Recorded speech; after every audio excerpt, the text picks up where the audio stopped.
আসসালামু আলাইকুম প্রিয় দর্শক, কেমন আছেন? আশা করি ভালো আছেন। আজকে রেসিপি হচ্ছে একটা মুখরোচক নাস্তা, একদম মুচমুচে আলু এবং চিরা দিয়ে আমি এই নাস্তা বানিয়েছি। এই নাস্তাটা আপনারা চাইলে স্ন্যাক্স হিসাবে বিকেলে চায়ের আড্ডায় খেতে পারেন। ছোটো বড়ো সকলে পছন্দ করবে। আর মেহমান আসলে খুব সহজে আপনার বাসায় যদি চিরা থাকে এই নাস্তাটা বানাইতে পারেন। আমি চলে যাচ্ছি একটা মূল রেসিপিতে। দেখতে পাচ্ছেন এখানে আমি মেজারমেন্ট কাপে 1 কাপ চিরা নিয়েছি। আর চিরাগুলো দেখতে অপরিষ্কার লাগতেছে, কারণ এখন আমি ধুই না এগুলো। এরপর চিরার সাথে আমি একটা ডিম আর একটা আলু দিব। আমি এই চিরাগুলোর সাথে একটা ডিম একটা আলু দিয়ে আজকে চিরার পাকোড়াটা বানাবো। এখন আমি চিরাগুলো একটু ধুয়ে নিয়েছি, দেখতে পাচ্ছেন, দেখতে পরিষ্কার লাগতেছে। তো চিরাগুলো একদম পানি পানি জড়িয়ে নিয়েছি আমি, একদম দেখতে পাচ্ছেন কোথাও কোনো পানি নেই। তো এরপর যে আমি একটা আলু গ্রেড করে দিচ্ছি, দেখতে পাচ্ছেন। তো চিরার সাথে আলুটা গ্রেড করে নিচ্ছি একটা গ্রেটারের সাহায্য। এরপর যে আলুটা গ্রেড করা হয়ে গেছে, দেখতে পাচ্ছেন আমি কিছুটা হলুদের গুঁড়ি, কিছুটা মরিচের গুঁড়ি আর শেষে দিয়েছি কিছুটা জিরার গুঁড়া। তো যতটুকু পরিমাণ ততটুকু আমি দিচ্ছি। তো এরপর যে দিয়েছি কিছুটা লবণ।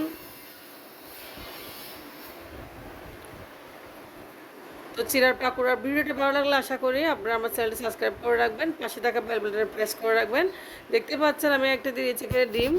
তো ডিমটার সাথে আমি ভালোভাবে আলু আর চিরা মেখে নেব। এখন হাত দিয়ে মেখে নিয়েছি, দেখতে পাচ্ছেন, পুরো ভিডিওটা আপনাদের দেখাই নাই। তো মাখানো হয়ে গেছে একদম, চিরাটা একদম একটা নাস্তার ডো হয়ে গেছে, যেরকম আমরা রুটি পরোটার জন্য ডো মাখি। দেখতে পাচ্ছেন একদম সফট হয়ে গিয়েছে। এরপর যে আমি একটা পিঠা বানানোর পিঠা নিয়েছি, দেখতে পাচ্ছেন। পিঠা নিয়ে আমি একটা একটা চিরার ডো নিচ্ছি, দেখতে পাচ্ছেন, লেচি কেটে নিয়েছি চিরার থেকে। তো হাত দিয়ে আমি এভাবে চিরার ডোটা চ্যাপটা করে ছুরি দিয়ে একটা শেপ দিয়ে কেটে নিয়েছি। আপনারা ভালোভাবে খেয়াল করেছেন, আশা করি আপনারা পারবেন। তো দেখতে পাচ্ছেন আমি কীভাবে কেটে নিচ্ছি। তো ছুরি দিয়ে আমি প্রত্যেকটা নাস্তাভাবে একটা সাইজ করে কেটে নিয়েছি। খুব সহজ রেসিপি একদম। এরপর যে সবগুলো নাস্তা আমি কেটে নিয়েছি, আমি একটা প্লেটে উঠে নিয়েছি, দেখতে পাচ্ছেন। নাস্তাগুলো আমি বানিয়ে নিয়েছি অলরেডি, একদম কোথাও কোনো ভাঙে না, একটুও লেগেও নাই। তো এই পর্যায়ে আমি দিয়েছি চুলায় আমি আগে থেকে তেল গরম করে রেখেছি। এই পর্যায়ে আমি একটা প্যানে তেল গরম করে প্যানে দিয়েছি একটা একটা করে নাস্তা। তো এই চিড়ের পাকোড়াটি আসলে খেতে খুবই মজা, আপনারা একবার ট্রাই করবেন বাসায়। তো যারা এখনও নাস্তা বানাতে পারেন না চিড়া দিয়ে, বিভিন্ন ডেজার্ট আইটেম অনেকে বানায়, তো আপনারা এই নাস্তাটা একবার ট্রাই করে দেখবেন। অসম্ভব সুস্বাদু একটা নাস্তা, খুবই মজা। আশা করি আপনাদের আজকে ভিডিওটা ভালো লাগবে। ভিডিওটা ভালো লাগলে আমার চ্যানেলটি সাবস্ক্রাইব করে পাশে থাকবেন। দেখতে পাচ্ছেন তো একটা কালার চলে আসছে। এই পর্যায়ে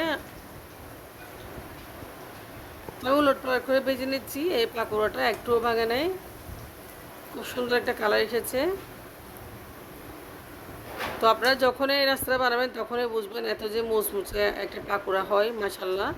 তো দেখতে পাচ্ছেন পাকোড়াটা হয়ে গেছে। বাসা আশা করি অনেকে চিরা থাকে, চিরা রয়ে যায়। তো চিরা থাকলে আপনারা চিরাগুলো অপছন্দ করে এভাবে আপনারা নাস্তা বানিয়ে নেবেন।